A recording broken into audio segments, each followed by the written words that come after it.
பெருசா ஒரு ஆப்பு தனக்கு வரப்போகுது அப்படிங்கிறது தெரியாம மனோஜ் பாவம் எப்பயும் போல அப்பாவியா சுத்திக்கிட்டு இருக்காரு. சில சமயங்கள்ல அவர் ரொம்ப சுயநலமா இருக்காருங்கிறது எந்த அளவுக்கு உண்மையோ, அந்த அளவுக்கு அவர் பேக்கா இருக்காருங்கிறதும் உண்மை.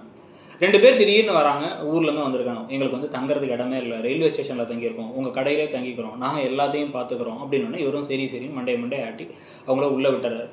எத்தனை வகையான ஸ்கேம்கள்ல மக்கள் ஏமாறுறாங்கன்னு காமிக்கிறதுக்கு சதுரங்க வேட்டை அப்படின்னு ஒரு படம் எடுத்தாங்க. அதே மாரி தான் வந்து பார்த்தீங்க அப்படின்னா, வந்து இங்க வந்து பார்த்தீங்கன்னா, எத்தனை வகையான ஒரு ஸ்கேம்கள்ல ஒரு மனிதன் ஏமாறலாம் அப்படிங்கிறதுக்கு மனோஜோட கதாபாத்திரம் இருக்கு. இப்ப வந்து பார்த்தீங்கன்னா, ஏற்கனவே வந்து அந்த தப்பான ஒரு வீட்ட வாங்குறதுக்கு காசு குடுத்து ஏமாந்தாரு. ஜீவாவ காதல் திருமணத்துல வந்து ஏமாத்துனாரு. இந்த மாரி ஒவ்வொரு விஷயத்தையும் ஏமாந்துகிட்டு இருந்தவரு, இப்ப அடுத்து புதுசா எதுல ஏமாற போறாரு? இப்ப இதுல அது இல்லாம தன்னுடைய மனைவி வேற வந்து போலி நகைய வாங்கி, திருட்டு நகைய வாங்கி ஏமாந்தாங்க. இப்ப வந்து பார்த்தீங்க அப்படின்னா, அந்த 2 பேர கடையிலே வச்சிருக்காங்கல்ல, அவங்க எதையோ மொத்தமா தூக்கிட்டு, சுருட்டிட்டு கிளம்ப போறாங்க. மொத்தமா ஜாமான்லாம் இல்லாம என்ன பண்றதுன்னு தெரியாம, யாருன்னே தெரியாம புதுசா ஒருத்தவங்க வந்தாங்களாம். வந்தோனே வந்து அவங்ககிட்ட நைட் செக்யூரிட்டி வாட்ச்மேனா குடுத்துரலாம்.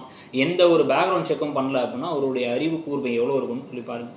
ஸோ இதில வேற அவங்கள வீட்டுக்கு கூட்டு வந்து அவங்க சமைச்சு, அவங்க சமைச்சத யாராலயும் வந்து சாப்பிட முடியாம போய், அதனால இப்ப ஏகப்பட்ட பிரச்சனைகள் குடும்பத்துக்குள்ளால வந்து ஒரே குழப்பமாகி, கடைசியில வந்து மீனாவோட அரும தெரியுமா அவங்களுக்குன்னு எல்லாரும் மாத்தி மாத்தி பேச, ஏற்கனவே மீனா மேல வந்து இருக்க காதல் அபரிதமா அதிகமாயிட்டே போகுது வேற முத்துவுக்கு. அவர் வேற திரும்பி போய், "நீ வந்துருமா என் கூட" அப்படின்னு மீனாவ இந்த வாரமே கூட்டு வந்துருவாங்கன்னு நெனைக்கிறேன்.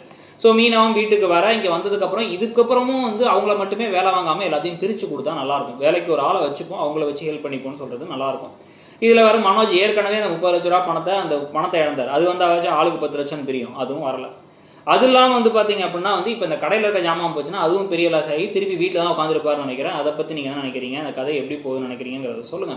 பிளஸ் சிறகடிக்க ஆசையில இதுக்கப்புறம் எந்த ஒரு ட்ராக்க முக்கியமான ட்ராக்கா வச்சு எடுத்துட்டு போறாங்க அப்படிங்கிறதையும் பொறுத்திருந்து பார்க்கலாம். நீங்க என்ன நெனைக்கிறீங்கங்கிறத சொல்லிட்டு அப்படியே மறக்காம இடம் பொருள் சேனலையும் சப்ஸ்கிரைப் பண்ணிடுங்க. அந்த பெல் ஐகானையும் கிளிக் பண்ணிடுங்க. Thank you.